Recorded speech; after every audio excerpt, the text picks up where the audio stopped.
Welcome back to this week's video segment on returning to campus safely. Today we're talking with two different people. First is going to be about residential life. Hannah Gladstone, the Dean of Students and Director for Residential Life. And then we'll be dealing with the General Manager for Dining Services at Thomas College, Jody Pelotte. So bear with me. I know it's going to be a little bit lengthy in this video, but there's a lot of information and a lot of stuff that you want to know. So kick it to Hannah. Hey everyone, today we have Hannah Gladstone, Dean of Students and Residential Life Director, talking to us about residential life. I have her on Teams on my computer, so stay posted to see her there while I address her here. Hi Hannah, how are you? I'm great, Steve. How are you? Oh, I'm just thriving. It's a beautiful day in Waterville, right? Yes, indeed, yeah. So people are wondering about campus and how residential life is going to work, or if they're going to be able to be normal again when it comes to living on campus. So first off, can you just tell us how students can find out when they're moving on campus? Absolutely, great question. And perfect timing, honestly. We just posted on the Thomas College Return to Campus page with all the dates, specific times for each group, and they get to pick and choose what time frame they're looking to come back to campus at. Awesome. And so they get to choose when they're coming. Do they get to choose like who's coming with them or how they move in? Yeah, great question as well. And this is a popular one amongst all of our students right now as those emails are coming through to me. Yes and yes is the really quick answer. So the way we have this set up is really to protect the safety of our communities, especially during this new normal of COVID, right? And so we're trying to minimize traffic in the hallways, common areas, and the residents, just movement in general.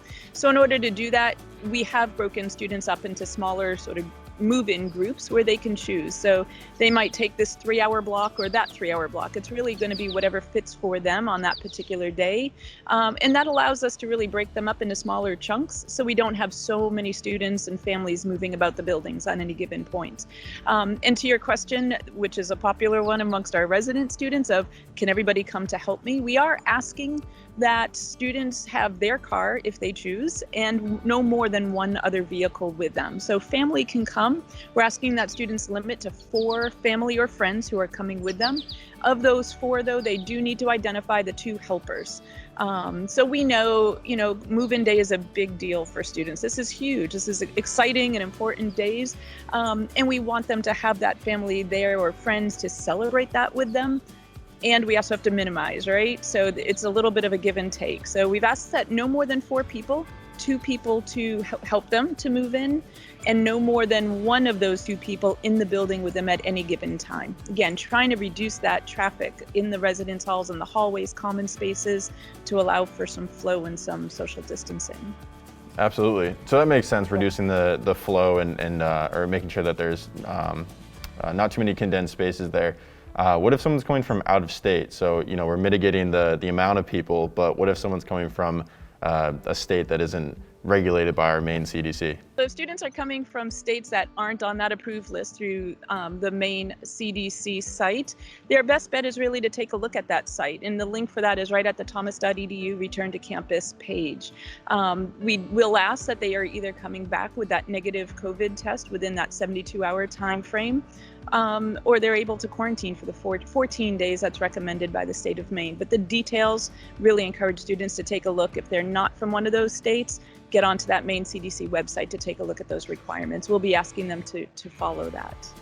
Out of curiosity, when a student is here, they're moved in, we're past move-in day, say they have a friend that wants to come and visit, what's that going to look like? How is that going to differ, I suppose? Sure. It is going to be different this year. This is that new normal, right? And protecting our communities. So students who have friends who live on campus, so other resident students, absolutely free to move about the buildings, if you will, right? So students who might be in townhouse who want to go visit a friend over in GPH, Grant Parks and Heath residence halls, can absolutely go ahead and do that under our normal guest policies in bringing people around. If, however, that friend or guest is not on campus, is not a resident student, unfortunately won't be able to be in the residence halls this coming year. Again, we've got to be able to protect our communities, and the best way to do that is to limit that guest policy. So once move-in day is done, and that time frame allotted for residents is done, and we ask that families and friends are then out of the halls because we're going to be transitioning that. Once that time is over, our guest policy is going to start to take effect, where we don't allow other folks into housing, again, to protect our students. That's really good to know. I know that's been really popular for incoming students with our admissions office as well as returners. So Hannah, if students have any questions or concerns regarding COVID policies, how do they go about voicing those? Absolutely. I'm going to imagine for students, there's a lot of new information out there, right? That, you know, the policies that are in place right now on campus to protect students, faculty, staff, and our campus as a whole, those are in place as we've worked with a larger COVID response team, and we work with the CDC and the state of Maine in really trying to put things into place that is in the best interest of the campus. And in doing so, the reality is there's new policies. You're sitting right there on campus with a mask because you're caring for our community and those around you. And those are going to be the same in the residence halls. We're going to be asking students to wear masks when they're in common spaces. We're going to be limiting common space, the ability for students to be in common spaces, right? Those numbers are going to start to get reduced. We're going to say, if you're in the laundry room, to please make sure we don't have more than so many in there, and to wipe down machines when you're done. These are all some new things for students. For our first year students, it's all new, and we know that. For our returning students, some of those policies are going to be different. The guest policy, as we just talked about, wearing masks, and the number of students allowed in rooms. So there's a lot of changes, and we are very well aware of that. My hope is that students know and understand those changes are for them, and to protect them, and to protect our bigger community. If there's questions or clarifying, pieces that they're looking for, by all means, ask those questions. They can direct those to me. They can direct those to Lisa Dessa-Talpoliquin, our Vice President for Student Affairs. And I'd say it's probably the best avenue is let us at least explain why we're doing something. What we have in place is we didn't just pull those out of thin air, right? These are best practices to protect our communities, and we want to be able to explain that. I think if my experiences of students understand why those policies or changes are in place, it's a little bit easier to live within those guidelines. So by all means, ask the question. If you're not sure why, feel free to outreach at any time. Always happy to answer those questions. And last thing, I asked this to all of my guests here, but what is one thing or a couple things that you're really looking forward to for this fall? Yeah, and it's this is a tough one because I've heard the question, I've heard the answers, and the answers are very similar, right? We're looking forward to students, and I was trying to come up with something a little bit more unique and different, and I'm thinking, gosh, I don't know that I can. We're excited to have students back. That's number one. That the lifeline of Thomas are our students, and I don't think I could come up with a different answer for you. It's going to be fun to walk that journey with students as well as we enter into that new norm. So again, Hannah, thank you so much for joining us today talking about residential life. And for any students or parents that have any questions about returning to campus, go to our website, check out that information there. Awesome. Thank you so much, Steve-O, for having me and giving me a chance to talk a little bit more about residential life and welcoming back our students. I'm excited to be able to do that starting next week. Perfect. Well, we'll see you soon, and we'll see you all soon as well. So that was a lot of information, a lot of great information from Hannah, but now let's kick it to Jody and see what he has to say. Welcome to our dining center. Right now I have with me the General Manager for Dining Services at Thomas College, Jody Pelotte. So thank you for joining us, Jody. Thank you, Steve. Thanks for having me around. I'm looking forward to talking with you today about the new dining program. Absolutely. So obviously things are going to be a little bit different. Let's start right here with this piece on the table here. We have a stop and a clean. Can you speak about what this means? Yeah, so one of the things we're going to do in dining is we want to ensure everybody's safety and make sure that we're providing a safe, clean area for everybody to eat when they come in. So we've created these stop for your safety icons, and on the back says clean. And what this will do is when somebody sees the green decal on the table like that, they'll know that this table's been sanitized by our cleaning team. We're going to have, I've hired 2 people to sanitize tables in the summit room and in dining. And when that table's clean and safe to resit at, they'll see this green label. When it's dirty, they'll see the stop symbol and they'll realize that this table hasn't been ready for service yet. So it's just a real simple way to let people know whether it's good to go or that they need to wait a little bit. Absolutely. And these are going to be throughout the dining center as well as the summit room? Yes. Okay. And to speak to that, the summit room itself, so we're going to use that as space for students to eat now? Yeah, because of the new guidelines, it's reduced seating in the dining hall. So in order for us to accommodate our students and make things as normal as we possibly can, we've put the summit room aside and set some of our tables up. You can see behind us, this is kind of the layout you'll see when you come in the fall. We put some of those tables down in the summit room to allow quite a bit more seating. So I think we're trying to keep it to feel as normal as possible. And I think that extra seating will make it feel a lot better. Absolutely. Yeah. So when a student wants to come in and eat, is it going to be on their own schedule whenever they want to? And is it going to be with who they want to?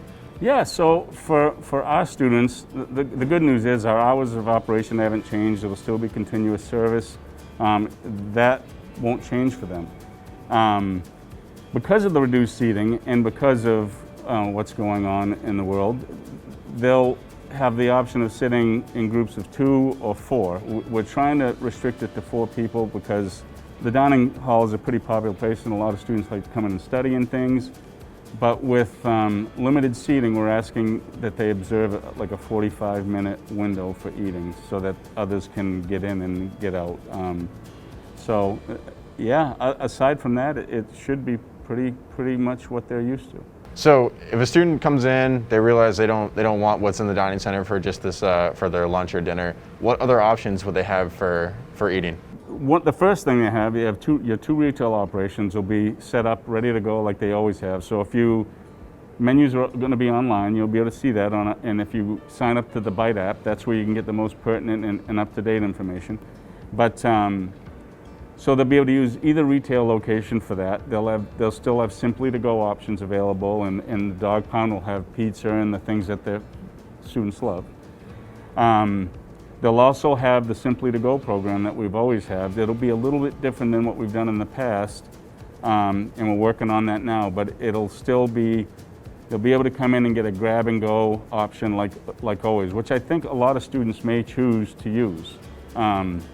They have in the past. We've seen that program increase a little bit more every year, and it's a very popular program. So, and at the end of the day, they still have the bag lunch program where they can order a bag lunch a day and ahead if they can't make the mealtime because of work schedule or something.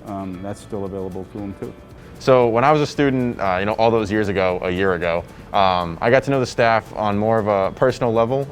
Became, I'd say, generally good buddies with them. How do you think that this is going to affect that relationship building? Yeah, I mean, for me, I'm doing one of our trainings with our team next Wednesday, and that'll be one of the key things we talk about. We pride ourselves on having that kind of, like you're in this dining hall, you'd be the first one to say you're treated like family in here, right? What can I say? And we try to do that with every student. And I think we do very well at that. I think if I had to put one thing on the top list of everything we do, including even the food, I think customer service is our strongest point. I'm going to encourage my team to continue that. Having a mask like this takes away a little bit, but I still think it's what you say under the mask and how you interact with those folks. I don't think we'll miss a beat on it. And I think students will do the same with us. They always have, and I don't see that changing. If anything, I see it getting better. So, a couple more questions before we get done here.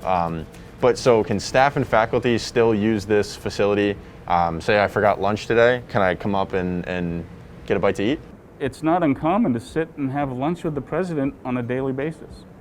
Now, one thing that will change a little bit because of the limited seating, faculty and staff will have to plan. You know, they're going to want to watch when peak times are and come in, maybe not. So if you come in during a peak time, it's probably going to be harder to see faculty and staff then. We're encouraging them to come in at slower times. But yeah, of course, we love faculty and staff. That's family too. Biggest question here, I ask all my interviewees here, what are you most looking forward to for this upcoming fall? Oh my God. So you're talking to a man who's felt like he's been confined in his office alone on an island for most of the summer. But for me, it's seeing students on campus and that sense of community and interaction with folks. And not just for me, I know my people live for that. Like, they look forward to coming into work today for those interactions. And we have a lot of students that feel the same way about us. And not just in dining, that's campus-wide. I think what makes Thomas special is that, like we started this conversation out with, it feels like home to a lot of these students, and they have that same kind of connection with all the departments. So for me, it's that sense of community and feeling like we're together again. So Jody, thank you again for joining us in this video segment here, and we'll see you next time when we talk more about testing in our next video.